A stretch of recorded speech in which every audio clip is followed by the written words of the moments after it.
Ladies and gentlemen, welcome to the Kickback Presents the All Memphis Post Game Show. It is me, your boy Jamal, with the homie Mace. With me, as always, Mason. What's going on, man? Hey man, not a lot. I hope you watched this game, man. I had a lot going on today. So get home, the game's already started and we're getting our butts whooped. So it's hard to get into it for me. But I can't say we didn't tell people what could happen on the previous show as far as the Dallas guards getting going and taking over the game. And that's what happened. But how are you, Jamal, on this Monday? I am just fine, and I'm not going to let this game get me down. I am enjoying hiding from my wife, Margarita, because it's National Margarita Day. Dang. Not supposed to be drinking on the weekdays. But hey, I'm in the Or studio. the weekends. I'm in the studio. She don't know. She don't come in here. But no, man, I'm feeling good. Except this game was terrible, as we've seen before. And I was eating. We were eating dinner while we were watching the game, and I hope your stomach's okay. And I was trying to articulate a point. I was trying to put my thoughts together for the point I want to make about this slow start and about how all of this went. So let me pull the stats up real quick. Yeah, and coming into the game, it was announced that Porzingis wouldn't be playing. Dylan was sitting out again, but the Grizzlies were healthy for the most part. Other than that, as were the Mavs. And coming off a game where we rest everyone on Saturday night. That was Saturday, right? Yep. Yeah. You would have liked to see us come out with more energy, and unfortunately, that was just not the case. The Mavs doubled us up in the first quarter. We only scored 13 points. We scored 13 points, and we scored 8 of those 13 points in like the last 3 minutes because we didn't have a lot of points. The game started off really slow for both teams. So I think we both started 1 for 5, or we were 1 for 5. Then they got to be 1 for 7 or 2 for 7, and then they just kind of started building on. So the thought that I wanted to articulate, or thought that I was trying to get out and formulate, was the people that played bad. Our starters played bad the whole. Oh, hey, can you tell me who started tonight? Who started tonight? We had Ja Morant. Good. Grayson Allen. Good. Brandon Clark, Kyle Anderson, and Jonas Valanciunas. Those were our starters. And at one point, I wrote it down. At one point in the second quarter, I'm not even in the second quarter yet, Grayson, Kyle, and Brandon were terrible. They were out of sync. They didn't play well at all in that first quarter. In the second quarter, at one point, the only starters to have scored were Ja and Jonas. And the point that I was trying to form in my head was, this is the result of resting them on Saturday when we shouldn't have rested them on Saturday. You mess with the continuity of the team by doing that against a good team. Like, you rest them against a bad team where it don't matter. But you play them against the Suns. It gets you ready for this game, because these were 2 winnable games, the Suns and the Mavs. And then you basically got blown out in both of them. This final score makes it look good, but this wasn't a close game. Anyone else did I write down here? Boom, boom. Starters sucked. Okay, and to your point, I understand about the resting thing, and that may be the case. But this is no surprise. As soon as I saw this lineup was starting, it was no surprise. The numbers back it up. The eye test backs it up. Everything backs it up. Like, this team might be able to guard some NBA teams, but they can't score on NBA teams with Brandon Clark and Kyle Anderson at the 3. Like, it just doesn't work. I don't understand why we keep trotting that lineup out there, and we just keep – when you get down by 13 points, it's nothing you can do. The starters played 5.5 minutes. Ja and Grayson played closer to 7.5, and the only one to score in the first quarter was Ja Morant. He had 2 points. Like, that lineup doesn't work. It's not helping anyone. It plays to no one's strengths. It plays to nobody's strengths. And if you don't get Kyle engaged early, he kind of just loses. Brandon Clark picked up 2 quick fouls, and Kyle was doing stuff that Kyle does. He does what he does. The team, they just looked out of sync together. But the good thing on the offensive end, the defensive end was fine. Even tonight, even the final score being 102-92, the Mavs average 112 points. If you would have said you would hold the Mavs to 102 points and you still lose by 10, there's something wrong with that scenario. Like, our 3-point hadn't been falling. We're 6 for 31 for the game this game, and I think last game they made a stat. We're like 7 for 90 or something like that, or some crazy stat or whatever. Like, that doesn't make any sense. Well, and the last game we won against the Pistons, we couldn't shoot for anything, but we stopped shooting. Tonight, we just kept on heaving up these threes. You remember Ja took over the game, going to the mid-range, and today he even was settling for threes on the fast break, which I understand 3 is greater than 2, but I never want to see Ja Morant catch it on the wing with room to operate and pull up for the 3. No. Like, go do you. Like, I understand the system is set up for us to fire quick threes, and there's going to be nights like this in this system. We saw it all last year. We saw it at the beginning of this season. Like, when shots don't fall in this 3-point heavy system and you don't deter from the game plan and start attacking, with your 1 or 2 players who can't attack, like, you're going to get beat. Yeah, it was interesting to see the defense that the Mavs played on Ja. Everybody knows go under the screen, but it was almost a peck line defense. Like, it was very hard to get driving lanes against Dallas in this game. I was trying to see something if they did anything specific on doing that, but I couldn't really. I was kind of paying attention, but not really paying attention, I guess. But it seemed tough a little bit for us to get in the lane. When we got in the lane, they have a lot of long defenders. Josh Powell, Dorian Finney-Smith, Josh Richardson, Tim Hardaway Jr. when he comes off the bench. Like, they got some long defenders, and Willie Cauley-Stein when he comes off the bench. Like, that when you get into the paint, they make it hard for you, which is what they did. The starters, that starting lineup, like you said, couldn't score anything. Tyus came off the bench and scored 8 of the 13 points in the first quarter, which was good to see him kind of get going. They were all off floaters and stuff, but that should never be the case. That should never be the case where your starters don't do anything and you end up with 13 points in one quarter. Right. Yeah. And on the Mavs side, we did a good job on Luka, but it was Josh Richardson. He had 11 points in that first quarter, and he ain't been able to stand on the beach and throw it in the ocean this season.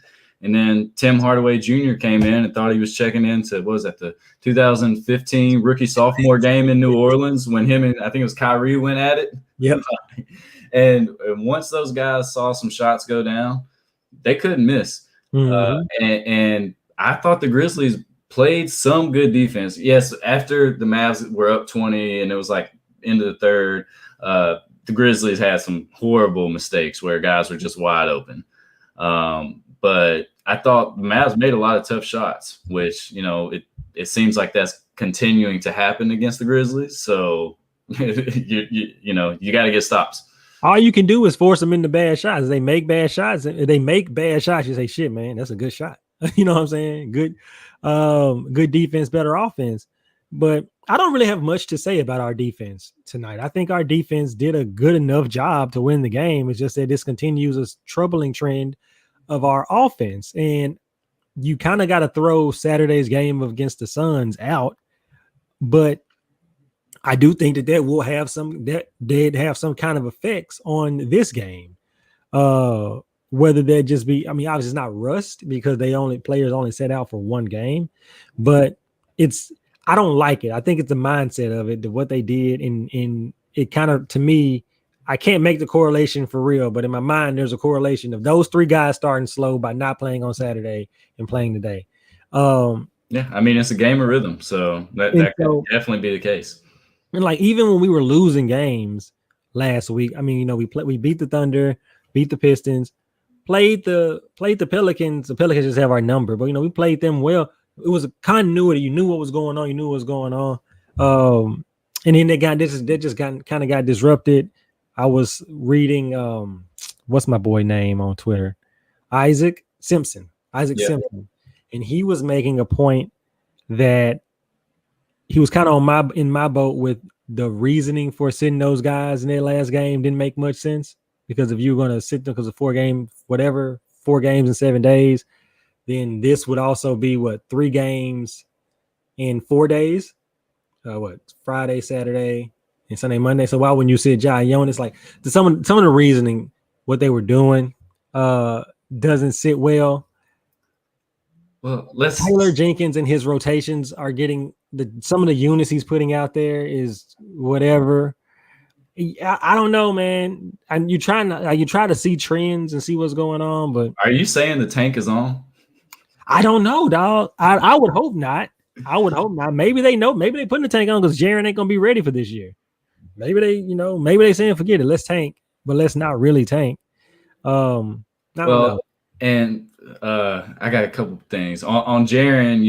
Kristaps Porzingis set out tonight.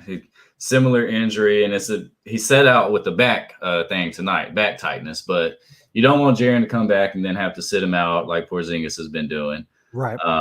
So it is what it is on that.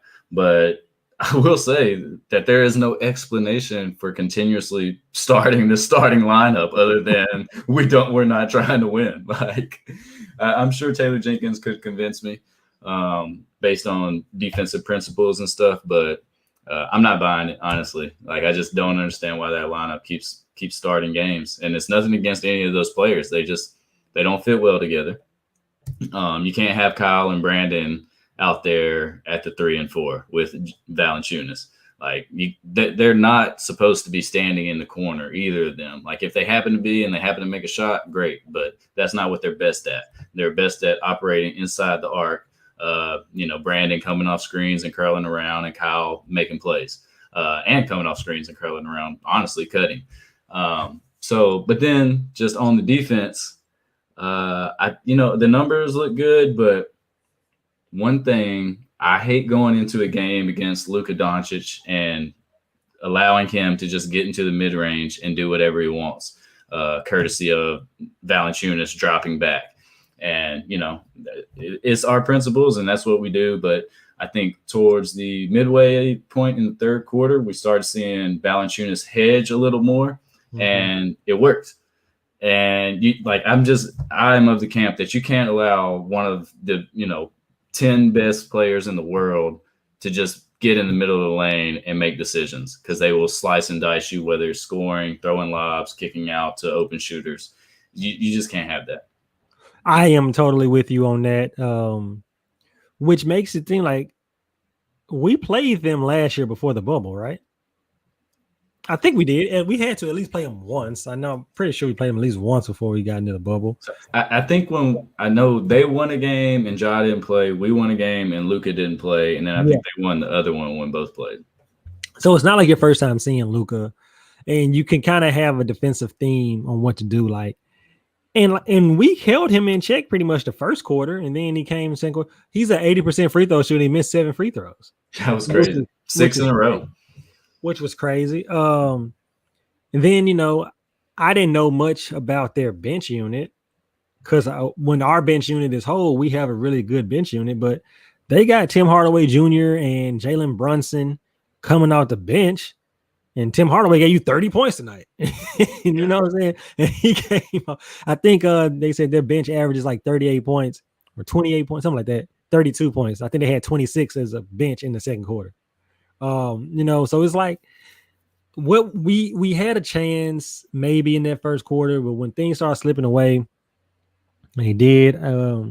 I think Justice is still getting his sea legs. He airballed a few shots. A couple of threes were short. He just still getting used to NBA speed, which is going to take some time. Even though he's been practicing, like you practice against your own players and you start playing against somebody else, it's completely different. So I'm still not too worried about him. And hopefully Dylan comes back on Thursday against the Clippers, and it resets this starting lineup. You get Ja and Grayson, Grayson, Dylan, Kyle, and Jonas. And then, you bring in everybody else on the bench. And I guess it might not be till next week that we see Justice in the starting lineup. Maybe. Yeah, man. If then, I mean, who knows what this lineup's going to look like?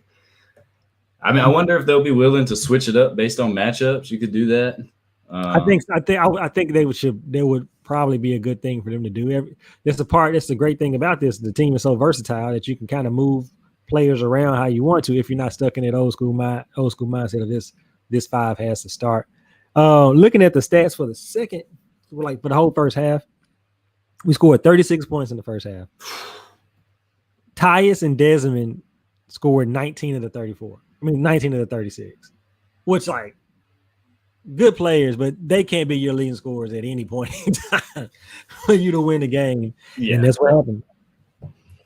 I mean, that's ugly. I don't have much more to say. That's ugly. What did Ja have in the first half? Ja, I didn't write his down. It might have been. I got it right here. First half, Ja had 6 and 5 assists, 3 of 8 from the field. That's not going to get it done. No. And even his numbers, like he finished 10 of 21, and it makes it look good, but it's like, nah, man, it's not going to do it. It was not impactful. The Grizzlies did win the second half, so but I think the Mavs won the part of the third quarter that mattered when they just kind of put the game out of reach. Luka was shooting step backs, Tim Hardaway Jr. catching it, shooting open practice shots, Jalen Brunson attacking. So, I don't. Is there a moral victory in winning the second half in the way we won it? Like they kept fighting. I don't think so either. I mean, this team ain't never gonna give up. You know what I'm saying? So you don't have to worry about that. But it's just the trend, like just the way that we got to stop starting so slow. Almost 3 games of starting slow, especially when we can't shoot. When we can't shoot, like we were 6 of 30, we were 19% from 3-point land today, not good. 63% from free throw line, not good. 40%, not okay. 40% okay, but 13 turnovers. Not bad. Mavs actually had more. Mavs had 15. They scored a lot of points off of our turnovers. We didn't score when we turned them over. Yeah, so they scored 19 points off turnovers. We only scored 12, even though they had 3 more turnovers than us. Their bench killed us 52-36. Fast break points, they had 24. We only had 2. And that, like I think they mentioned a couple times on the broadcast, that's going to kill you. We couldn't get into our offense because if we create turnovers and stops and we get going, maybe we get into our offense. But we didn't. We weren't doing that. Couldn't get into our offense. Not many fast break points, and we shot terribly. Like, yeah, it wasn't good. Like I'm looking at some of these numbers. If you didn't watch the game, you would see Kyle Anderson 4 for 6. It's not bad, but he was a bad 4 for 6. 5 fouls. One, it's just he didn't look good on the court. Grayson 1 for 6. Brandon Clark 3 for 6. What's that? 7, 8 of 24 for the 3 of them. Yeah. 8 of 18. I'm sorry, for the 3 of them. It's just you ain't getting nothing from them. Yeah, Melton 2 of 8. Bane 4 of 9. So not a great night from anyone. Dang, Melton was 1 of 6 from downtown. Yeah, some of the shots he was shooting, man. He shot a lot in that third quarter when we were already down, and it's like he was trying to give us a spark, but everyone was kind of trying to make the home run play. That's when Ja caught the 3 on the break and shot the wing transition 3. But one thing, I don't know if it was the Mavs defense or, just not something we were forcing tonight, but Grayson didn't get all his shots in the first quarter. You had made a note of that, and I think we saw why it's important to get him going and get him some rhythm and some spacing. And he's the best shooter. Him and Bane are the best shooters on the team. But whichever one of them is starting, I think if they make a shot, then maybe it kind of eases up on the rest of the team. Just allows for a little more driving room and everything's just a little bit more open. Right. I mean, that's one of the things where we talked about Grayson and Dylan and how they try to get going in the first quarter just because it makes it easier for Ja, opens up some driving lanes for Ja. Because they make a few shots, the defense plays one step closer to them as opposed to being one step off. I mean, so Grayson, Dylan, and Bane, any 3 of them, Bane hasn't done it yet, but any 3 of them can go for 30. I mean, Grayson Allen scored like 40 something when he was with Utah as a rookie. So if they get it going, that's a problem. I think this also shows how, like, the way this team is built, like all pieces work together. So they have we can withstand a bad game from one. You can't. We as a team can't withstand a bad game from three people at the same time. Right. Maybe most teams can't. Maybe that's obvious, but like the way this team is constructed, everybody has to play at least a B game, a B+ game every game. You know, and it's, I don't know, man. Try not to get too down. You know, I hate to be that super reactionary. Oh, we just tank, you know, whatever now. Like, I don't want to be first taken after every game. You change who you think is going to win the championship, but it's like you're just trying to find some trends, and none of the trends look good the last 3 games. Even though we beat the Pistons, none of the trends for what we're doing really look good right now. Well, even on a larger scale, the whole season, we haven't really beaten good teams. Our 2 best wins, I'd say, are the San Antonio wins. And you know, they've been streaking ever since, basically. But for the most part, we have to realize that this team is a mediocre basketball team that's still young and growing. It appears that they're going to beat the teams that are obviously worse than them. And then games like the Kings, the Mavs, teams that you compare the Grizzlies to, or that we think they're compared to, right in that play-in range, those games are going to be a toss-up. And even though the Mavs aren't a deep team and they haven't been great this year, they're 14 and 15, and we're 13 and 14. So right on par with us. And then it's no doubt about it, at this point, they have the more overpowering superstar who can take over the game. And you get 20 from Tim Hardaway off the bench and 19 from Brunson. Like, the team can't win. Like, we're a mediocre basketball team, and if we don't play well, it's going to be ugly. If we play well against bad teams, we're going to win, and against decent to good teams, we're going to have a chance. Yeah, and even when Jaren comes back, it's going to be that way. Like, Jaren, you just want Jaren back so you can see what he looks like. I mean, we're not going to get the best version of Jaren when he comes back. He'll still be, I mean, kind of like Justice now. Justice wasn't going to come in 100%. Same way with Jaren. So you just kind of want to see and then project what the team will look like with him. It's going to be like seeing Bambi walk for the first time. Right.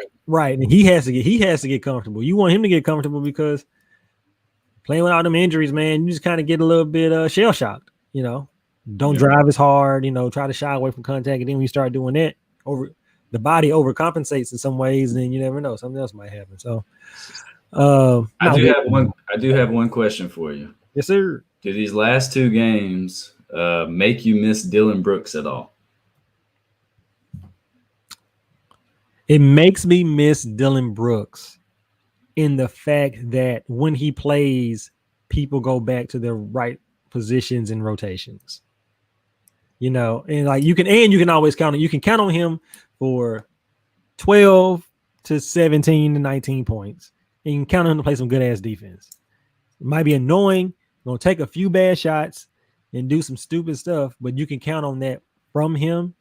So when he plays, it evens out their starting lineup, which then it evens out the second unit, and it makes, you know, it just makes the team flow a little bit better. So that's where I miss him. I'm still gonna talk bad about him whenever you get in the game and do something crazy. But I don't think he would have helped us. I don't think we would have won these 2 games if Dillon played, but maybe you don't get off to such bad starts and then you never know. Right. One idea that I did see floating around Twitter, and it was from a few different people, I can't remember exactly who it was, but was why not just start Justice Winslow if Dillon isn't going to be here? And I mean, he played 26 minutes anyway. So it's not like he's on a minutes restriction that is not starter level. So you just put him in there, and then you see, because he's going to be playing with Ja and Valanciunas and whoever the other 2 pieces are, presumably, based on what we know that this franchise thinks about him and how they view him as a long-term piece. So why not just toss him in there, and then you don't put out this putrid starting lineup once again. Maybe him and Kyle play well together off one another. I would obviously send Brandon Clark to the bench because I think he's much better as in that bench role. Yep. And I guess we'll see if Dylan's back in these 2 games against the Clippers, but I would not put the same starting lineup back out there. I would go ahead and just put Justice in there. Well, yeah, I mean, my guess is that they're just waiting for him to get a couple more games under his belt before they move him to the start lineup, because it doesn't make any sense to not have him as a starter. Yeah, but I mean, if he's going to play 26 minutes, I understand it could mess up chemistry and stuff. So I don't know. I see both sides. Well, that first unit ain't really got that much chemistry. They scored 5 points in 9 minutes. Like, that's what I'm saying. Like, what's it going to hurt? Yeah, I was thinking that a little bit too, and that's the only thing I can think about, because like if we've also seen it before where when players come off an injury, they get back. Like when CJ McCollum comes back from his injury with the Trailblazers, he's not coming off the bench. He's getting back into the starting lineup like he does. You want Justice to start and play with that unit. I mean, he finished the game with them. So why wouldn't you put him in the starting lineup, especially like you said with Dylan being out? It just seems like the most likely thing. Or we hadn't been shooting well, put Bane in there, or Melton to guard Luka. You could have went any way, but any direction. But it's still 13 and 14. I think I still would have signed up for this at the beginning of the season, like I say every night. So, right, it's just frustrating. The way they look sometimes is frustrating when it should be a little bit better. So yeah, I agree. All right. Let's just get to it then. Who's your player of the game? Oh, I forgot we even had to do these. I'm gonna go Melton, even though he couldn't throw it in the ocean. He finished with +0, just behind Desmond Bane. Actually, no, let me give it to Bane. I'm going Desmond Bane. He played hard, I guess. Who you got? I will go with, to be different. Yeah. You know what? Actually, I'm gonna go on the Mavs side. I'm gonna go Tim Hardaway. Yeah. Homie came off the bench, and then like for the longest, I thought he started for that team. I didn't know he came off the bench. Because he averages like 17 points a game, where you don't really average 17 points a game cut off the bench. But yeah, I'll give him Tim Hardaway, cut off the bench, 29 points. He's my player of the game. Bum of the game. Bum of the game. I'm gonna go Grayson. We need more than 3, Grayson. You can't be a starting shooting guard scoring 3 points, being a -17. Did give me 5 rebounds, but no assists. I just need more from you. You can't be shooting 16% and go 0 from downtown. Grayson is a good good person. I'm going to go with the. I like to think outside the box. I'm going to go with the game coordinator that had both teams wearing dark colored jerseys. They made it very hard for the TV viewing audience. And although the Dallas throwback jerseys were cool, I think the actual jerseys like that they wore in the 80s and maybe early 90s, they weren't that dark of green. It seemed like they were a lighter green. There was a very dark, almost forest green on the Mavs. I like the court, but both teams wearing dark jerseys just wasn't it. So the game coordinator was the bum of the game for me. I like it. And the Grizzlies jerseys, they look a little different too. Yeah. I think the teal is a little different. Maybe it's something different about licensing stuff or something. Because they weren't Nike, they were Adidas or Champion or whatever the jerseys were back then. So they probably were Champion. They had to get the license from it. All right. Well, you got a play of the game? No. I don't either. I have nothing. I got nothing for y'all tonight. There was nothing exciting. No exciting play from that game. Let me think. Is there a Tyus Jones floater in the first quarter? I mean, honestly, Luka had some nice step backs. Tim Hardaway Jr. hit some tough shots. So probably one of them. Yeah, something like that. All right. Now, tell me you broke the streak. Did Jamal win any money? I won some money tonight. I feel like there's a but. Is there a but? There's always a but. There's always a but. I won some money. I had 2 bets. One, I put a good amount on the under, which it hit. The over under was 232, and they didn't get close to that. So they got a good old 194. So I bet the under. Then I did my stats stuff, and actually I did okay with the stats stuff. I can understand what I missed, right? So like I said, Kyle Anderson will get 10 points. He had 9. He's been averaging 16 points the last 6 games, right? You can get 10. I said Kyle will get 4 rebounds. He got 4. Said Brandon Clark will score more than 10. He scored 11. Said Brandon Clark can get over 2.5 rebounds. He got 4. Said Desmond Bane to score over 6. He had 12. And then my boy, and I fought myself on this, and I should have just did it the other way. I said Jonas would score over 12.5. He had 11, but I fought myself for just putting him at the over 10, the 10 plus. The Mavs have no one down there. He should have dominated. That's what I'm saying. Like that's like 10 points, 13 points easy for Jonas should have been, but he didn't get it. Hey, 5 of 18 and 4 turnovers. We didn't really mention him other than the defense, but not a good night from the big fella. Like 5 of 18, and they're all around the rim. He shot a couple threes, but he shot 2 threes. But bro, like, just for my sake, make a layup. Go 6 of 17. You know what I'm saying? So I had he would get 10 rebounds. He got that. I said Ja would get more than 15 points. He got that. I said Ja would get more than 6 assists. Got that. Tim Hardaway would get over 11.5 points. He got that. Josh Richardson would score over 10 points. He got that. Then I missed my last 3. The last 3 were Luka would have over 6.5 assists. And how many did he end up with? 5. And Luka would have over 7.5 rebounds. How many he end up with? 7. And that Dorian Finney-Smith would score over 7.5 points. He ended up with 4. But Dorian Finney-Smith has been averaging 12 points the last 5 games, 6 games. He was shooting better. He shot a lot. He shot what, 6 threes tonight? Yeah. He was making threes the other game. So like, I mean, I figured 8 points would be easy for him, and shit, he shot 2 for 10. Like a dunk here, a layup there, he gets that.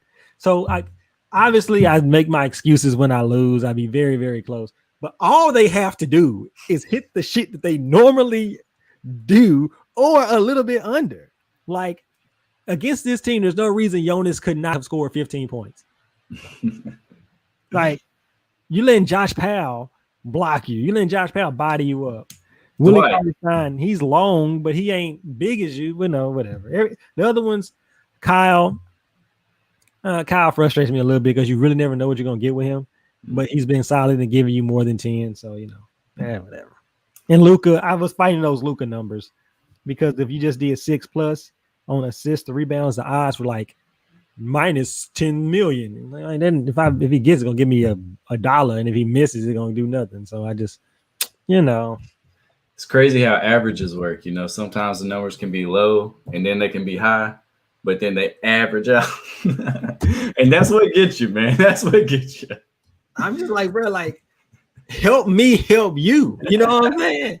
That's just get your average, man. 2 points a quarter. Just 2 points a quarter gets you 8. Just do what you're supposed to do, dog.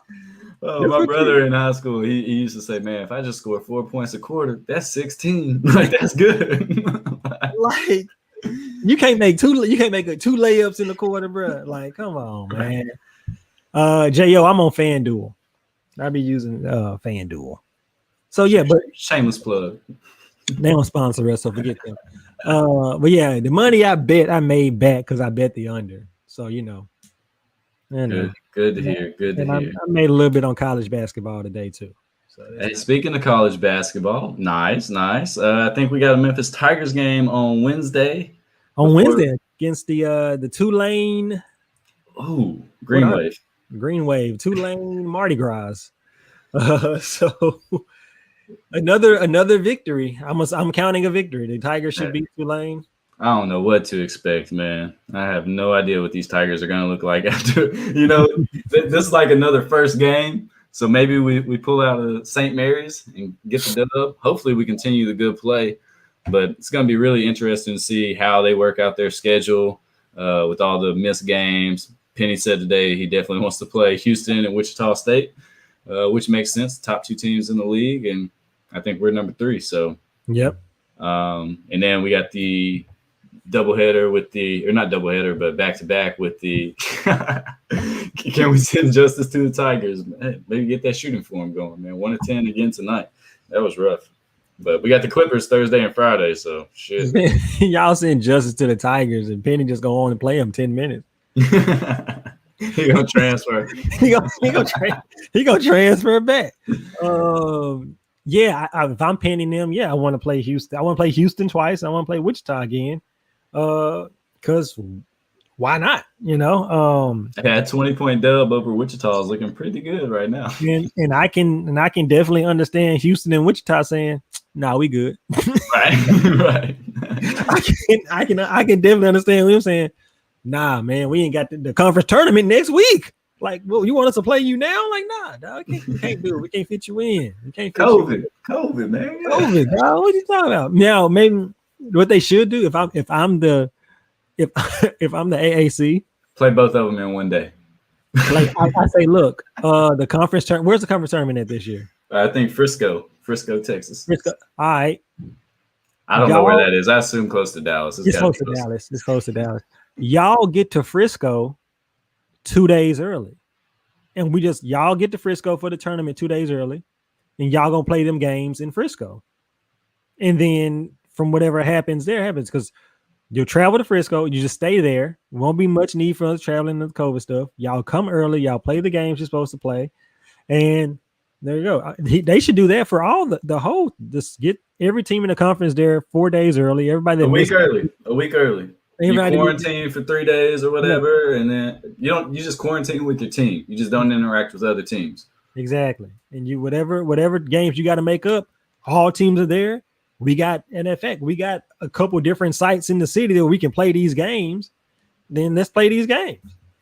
Right. So if you got 2 games to make up, you get them in. You got 3 games to make up. You have a week to get them in. Then you got the tournament. So hopefully it wouldn't be 5 in a row, but the conference tournament, I think those are usually 4 or 5 in a row. So right. Well, shoot, like Jay, I mean, in the case of how bad you want to go to the tournament. In the case of Memphis, Wichita, and Houston, they get buys anyway because top 4 get buys. So they would have a day off in between. If they only have to make up those games, well, I guess they got to make up the Cincinnati. They got to make up more, whatever. But it can be done. It can be done. Like if I'm ECU, we don't need to play no makeup games. We're good. We're fine. Right. We don't need to play nobody. You know what I'm saying? We'll just meet y'all at the tournament when we got to be there. Still to be determined if Houston will play in the tournament, if other teams will sit out. So who knows? Like the tournaments might not even happen. We don't know. They might be like, that's a bad idea. We're just going to take the best 64 or 68 from the regular season. Yep. So I want to be famous. I do want to come famous. Judd 1 2 3 4 1 9. Thank you. But anyways, Jamal, they can find me on Twitter at BarnBurnerSlim. Where can they find you in the show? They can find me at Nerdy McFly on Twitter. You can find the show at Diamond in the Bluff Media on YouTube, at the Kickback Pod on Facebook. And on Instagram on the _kickback _podcast. I guess I need to start posting stuff on that Instagram if I'm telling people to go to it. But yeah, man, that's where they can find us at. We're going to start actually for those. I'm going to start putting these as audio only at some point in the near future, so you can listen to us on all your podcast platforms, all your streaming platforms, your Spotify, Apple Music, all this other good stuff, SoundCloud. But with that, man, that is Mace. I am Jamal. This has been the All Memphis Post Game Show. We will catch y'all on Wednesday after the Tigers play Tulane. With that, we are out. Let's go Tigers.